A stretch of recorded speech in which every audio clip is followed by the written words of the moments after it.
the beast in me is caged by... Welcome to Just Today. I'm your host. I'm Mike Schutte, where we talk about the power of recovery. My guests share really heartfelt stories about some tragedies and some triumphs, and I find it incredibly brave and powerful for my guests to come onto the show and step into that vulnerability and to, kind of raise their hand and continue to share their stories. So with me, I have a guest who I don't really know that well. I've seen you around in meetings over the last few years or so, and I was actually at a meeting that you spoke at, I guess about a month ago, and I was with a friend of mine. And he kind of nudged me on the shoulder and he said, "Hey, listen, you got to get this guy onto your podcast." He had a very powerful message, and really happy that you could join us, Ed, today. And thanks for jumping on the podcast. Appreciate it. My pleasure, Mike, always. Cool, thanks. So tell me a little bit about that song. We always give a guest kind of the first 30, 40 seconds of it to talk a little bit about their song. Why'd you pick that song? Well, I've always been a big Johnny Cash fan. I mean, A Boy Named Sue, the movie with River Phoenix, I think, played him, did a fantastic job with I Walked the Line. But the beast in me really struck me because there is a beast in me. Yeah. And that ran my life for 40 years. I mean, it was fed by alcohol, but like Johnny Cash in that song, is talking about pain. And what I really, really like is he opens his heart up, and that's what I try to do when I speak at meetings or to other people that are sick and suffering. I've been in the rehabs to speak at meetings, though I've never had the privilege of being in rehab, and we'll get into my story a little bit more. But yeah, Johnny Cash, I've always admired him because he's walked through hard times, he's walked through the pain, and he shares it through his songs. And it's really just inspirational to remind me that every single day I have the capability of unleashing that beast again, and I don't want to because I've worked hard to get where I'm at. No, I understand that. There was one line in there that said, restless by day and by night. And I could certainly relate to that. Always restless in my own mind, you know what I mean? So, well, thanks for sharing that information. Tell me a little bit about your background. Where you're from? Give us just a little bit of, your history. Yeah, I'm going to be 64 years old my next birthday, and I always say that I'm blessed to be sober because it's blessings from a power greater than me. They have brought me through very, very difficult times, very, very hard times. I spent half of my childhood in a row house in Philadelphia, the Logan section of Philadelphia. 1970, I was in fourth grade, and my father moved us up to King of Prussia. Growing up in the 60s and 70s, if I had wanted anything or needed anything as a kid, I certainly didn't know that.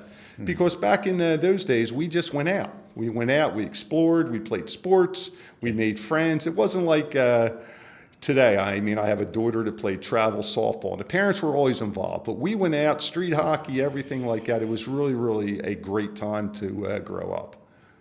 Right. Yeah, that's cool. Tell me a little bit about no, I could certainly relate to that too. I grew up in the 70s and 80s, and, very kind of, father was a school teacher, a professor, and, 4 kids, but just, it was a great way of growing up. We were outside all the time, So tell me a little bit about your kind of road into recovery, and how that started. When did you kind of start looking at your life and saying, I've had enough? Maybe you could share a little bit about that. Yeah. With my family, I'm the oldest of 5, and you shake my family tree on both sides, and it rains alcoholics. I mean, there's alcoholism all over the place. What my family taught me was family, faith, a work ethic, and then alcoholism. It was always there, but nobody ever talked about it. I mean, my dad's dad, who was named Ed Johnson also, he was in AA and he was in recovery, but unfortunately he fell in and out through his life, and then they had to put him into rehabs a few times. But that was the early days. So I always knew from the first time that I started to ingest alcohol that it made me feel good.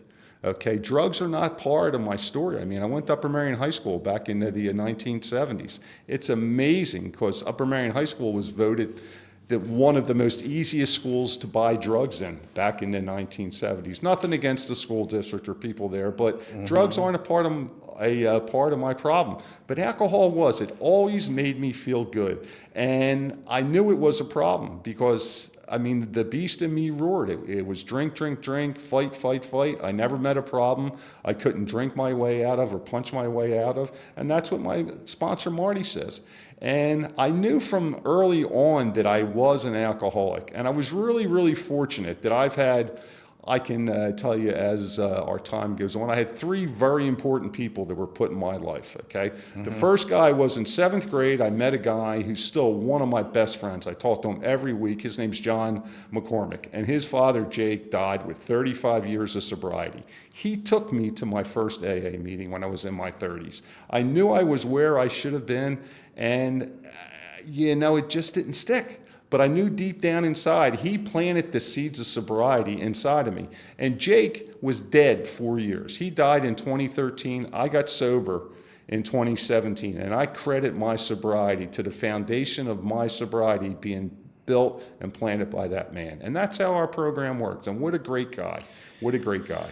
Yeah, it does take very similar to me, right? Like I went to AA, I went to recovery, and I got the seed basically planted, but I just wasn't ready. Like it took me a long time to get that, and I kind of knew that. I always tell people I never took the steps. I never really did the work in the world of recovery, and especially with AA.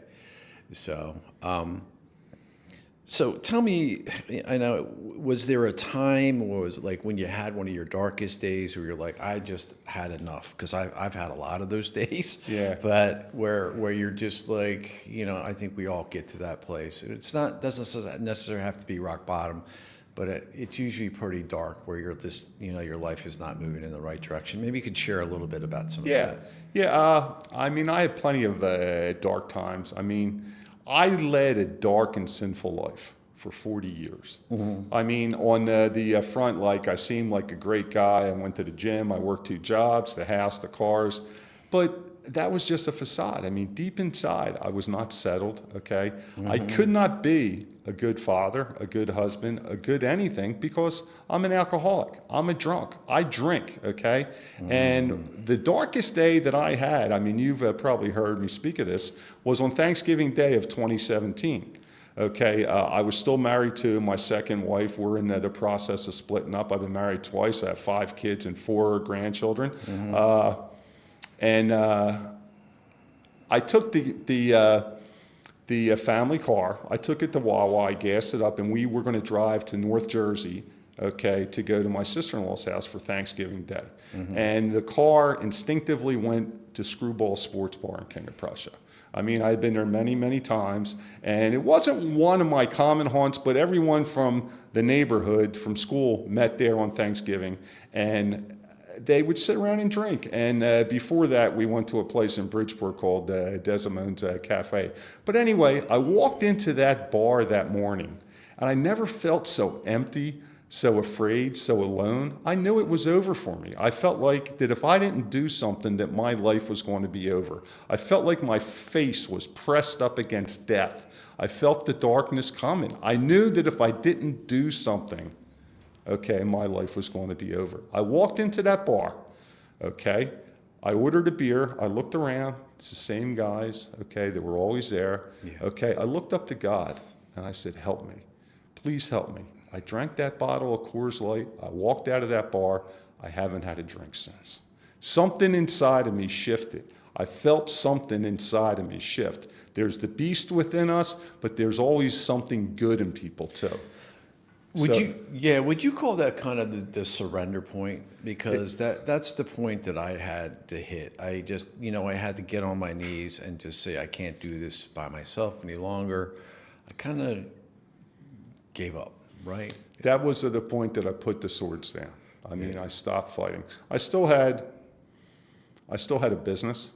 I still had a great part-time job. I still had a wife and 2 kids. Right. I mean, but my life was in shambles. It was a wreck. Spiritually, I was totally bankrupt and empty. I didn't have anywhere else to go. So I went back to what I knew best, my faith. And I asked God to help me. I mean, I walked out of that bar, and my journey was very, very hard. I mean, like the next 15 or 16 months were really, really bad. It's like I didn't walk out of the bar and there's Whoopi Goldberg from Sister Act dancing around. There's Action News. They want to interview me because I have it wasn't like that at all. Right. But I felt relief. I felt a little bit of relief. And, we can talk about what happened next whenever. Yeah, no. So you say like that, one of the things that it took me a long time to get back into those rooms, even though that I had been there. And so tell me kind of that process of going to AA and kind of, making that commitment to a different life, right? To those changes. You just mentioned those 15, 16 months. Tell me a little bit about some of those things. What was the struggle there for you? Yeah, the struggle inside of me was that I was filled with hate, resentment, anger, all the character defects that they talk about. But I knew the key was to get back to AA, was to go to AA, because Jake had planted that inside of me. Right. I love that. I mean, I think about him often. He's a great, he's a big, big part of how I recovered. But when I went back to AA, I knew I couldn't drink.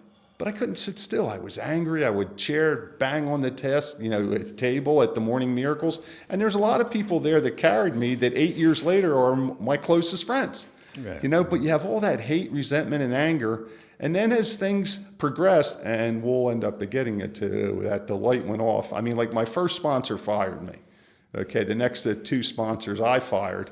And it wasn't until Marty Kay came into my life that everything changed. Okay, all right. Sounds good.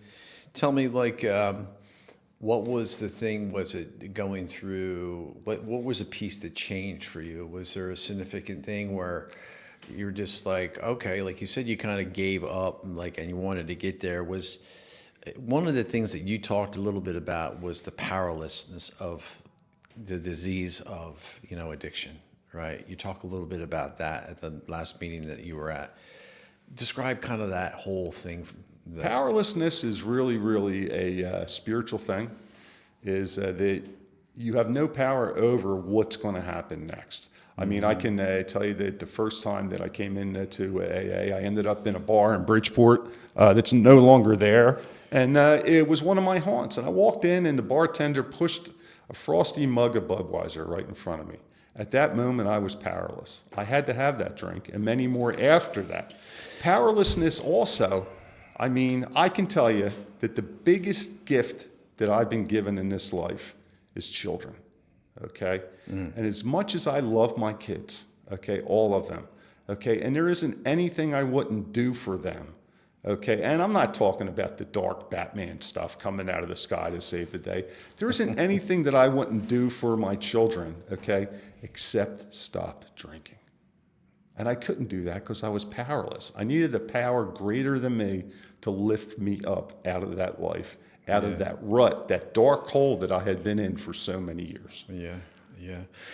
One of the things that we chatted about earlier is how the power of recovery and the power of AA, right? We were just kind of talking about having these friendships in our lives that are there for us, and one of the things that I remember, like a shift for me was I always fought all the time. Like you kind of sense, and I was always fighting all the time.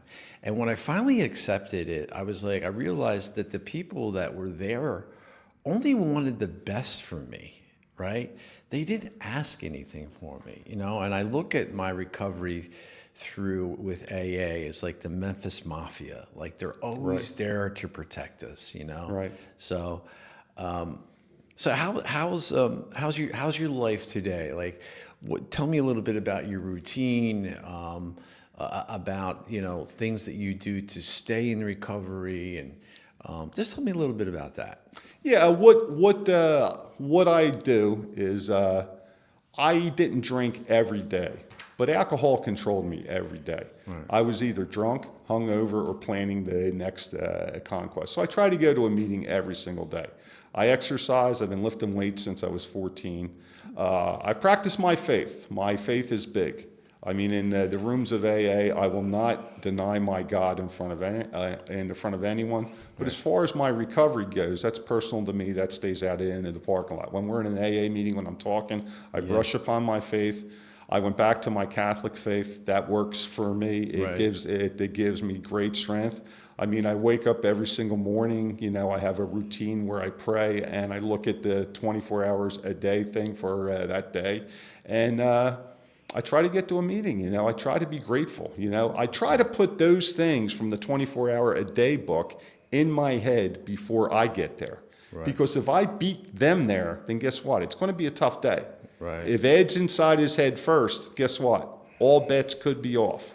So you know, yeah. And then I keep in touch with a lot of people. You know, I really have 3 basic rules. I mean, if it's going to threaten my sobriety, my faith, or my peace, it's out. Right. It's simple. Yeah. I mean, there's people that, you know, I just kind of avoid.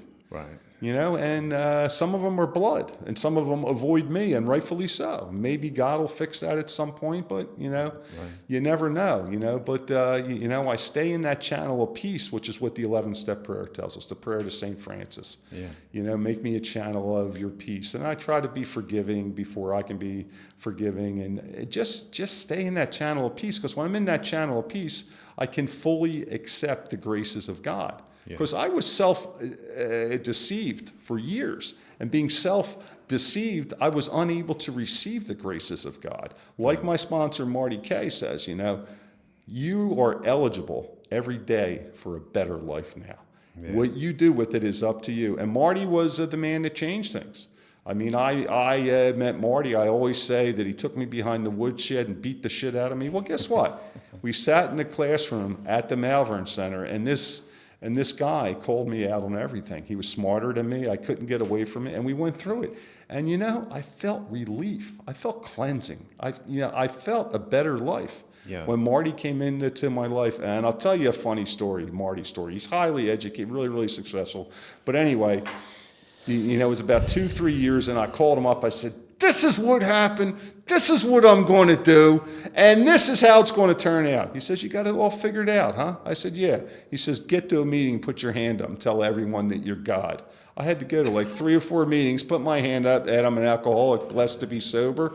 My sponsor told me to tell you all I'm God. And I had to explain why. And it got back to him. And everyone thought that was great. But that's having the right sponsor. It took me a while to find Marty Kay, but when I found him, okay, the 3rd step prayer, I had to memorize that before he would even consider that.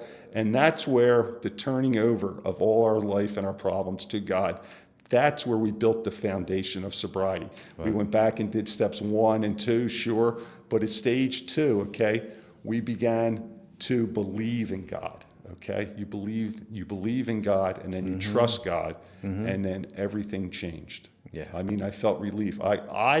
I can walk a free man now. I can go anywhere now and not be worried, not ducking creditors or, you know, I walk around with my head held high, and it's a good life. Yeah. And now, I mean, I'm 64. I live on top of a funeral home right next to a Catholic church across from my favorite steak shop, and things are good. That's great. Things are great, you know, good. Yeah. I mean, you know, I have a female friend, and, you know, she's a talking marriage, and anyway, that's a topic for a different podcast, I guess. But anyway, she's wonderful. She's, you know, and everything's good with that. So it's a good life. Yeah, we could probably have a whole podcast just on relationships. And for me, maybe what not to do. Ed, really appreciate you coming in and sharing a little bit of your story today. It was really powerful. It was really good. And again, you know, it's just nice, the power of recovery and meeting new people, and really appreciate the message you sent out today for us. So really open up your heart. Anyone that's suffering, go to a meeting, get your hand up, seek the help, make that first step. There's someone there that can help you, and then they help us, because that's how it works. Yeah, it's amazing. You know, it's like I was listening and doing something the other day on just like one of the things that I had lost in my, my substance use disorders and all those things was I couldn't protect anybody any longer in my life, in my family, my friends. I just showing up wasn't doing it, and then I got to that point where I couldn't even protect myself anymore. So it's that peace in recovery where we protect each other, Right. And just a lot of blessings there. So thanks. Tons of blessings. Yeah, tons of blessings. So thank you very much. Appreciate it. Hey, my pleasure, Mike. God bless you. Sounds good. Thanks.